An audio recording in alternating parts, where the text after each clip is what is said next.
Hey, it's South by Southwest still. We're day 3 of the music festival, 8,463 of just South by 2019. I can't keep up. And yeah, you never know who shows up. The Green Room, Brad Schultz, KG Elephant. Maybe you've heard of the band. I know that Austin has heard of the KG Elephant Band. You guys were quite infamous a couple of years ago for playing was it last year before, playing a house party?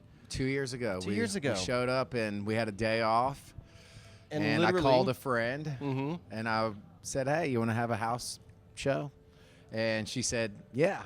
And we did it, and then she got kicked out. Yeah, that's the story. It's basically what happened is you guys showed up, and everyone always talks about, hey, did you hear about that secret show? Daft Punk is playing a taco shack on the, like, oh, did you hear KG Elephant's playing a house on the, shut up, man, that's not happening. The guys are, no, they were in town. They played a show in someone's living room. Yeah. They were promptly kicked out, but the show is epic and still talked about. We actually messed up. The girl that was living at the house was like, yeah, it's cool, just don't tweet or don't Instagram it. And of course, as soon as she says that to me, I see a tweet pop up on our thing, and Matt was not there yet. And so he had tweeted about it. And I was like, oh, God.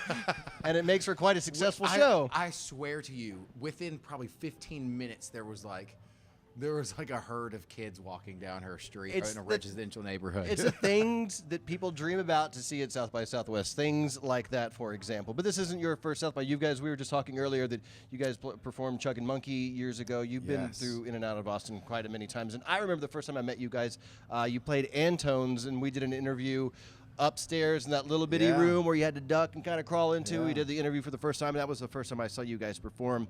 I can't remember how many people were there, but I remember after I saw you perform, I was like, holy shit, who are these guys? Like, that was amazing. And I don't think anyone knew what to expect. And then after that, of course, the trajectory was all but up. I want to take some credit for that. It's actually all because of your interview. I want to take some credit for that. Yeah, you're welcome. You're welcome. If I'm ever in trouble in Bowling Green, I'm calling you, my friend. I live in Nashville now. Well, I'm still calling you because I hear you got some connections in Bowling Green, damn it. How is Nashville? Like, I feel like that's the only place in the world that I would move to outside of Austin. I think they're kind of like sister cities. Very much a artisanal town, lot of foodie places everywhere. Live music everywhere. Live music. That's the place for like songwriters, though, right? Yeah, Austin I feel like has a bit more of like a rock and roll vibe to it. Okay. Although Nashville does have a good rock and roll like punk scene.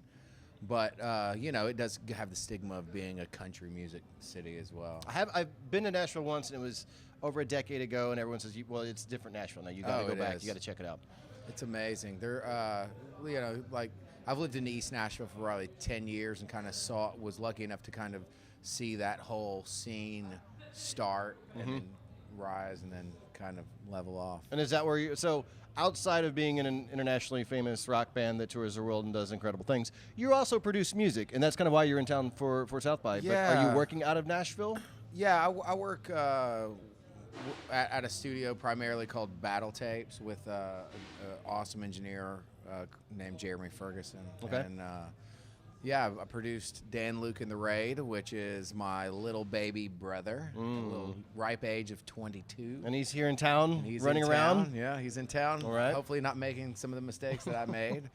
That's how you get better, man. Gotta make the mistakes to get better. And then another band called Seratones, who are from Louisiana, and they were signed to Fat Possum for a little bit, and then just signed with New West Records. Okay, they're amazing. And you're gonna be out supporting and enjoying and just kind of celebrating Austin and South by then. Exactly. All you right. said it so well. I've said it about 1,400 times this week alone, so I've gotten pretty good at it, man. Well, anything else that we should be looking forward to? Obviously, the new what happened? The new single was like the fastest #1 single. Adam, look at me. The fastest #1 single of all time. What the KG? Something ridiculous like that. Ready to let go. Because of you. Thank you, Adam. He gets it. Why don't you get it? One day I'm going to bring Adam on. No, for real. Thanks for all the support. Absolutely, dude. I'm looking forward to everything that's coming forth. And we just dropped another song called House of Glass, which is just more of like a soft release. It's not, it's a cool song, but I don't think it's going to go to the radio much. But we are going to be releasing a song called Night Running very soon that features Beck. And I'm looking forward to that tour like wickedly good tour with you back in Austin's own Spoon.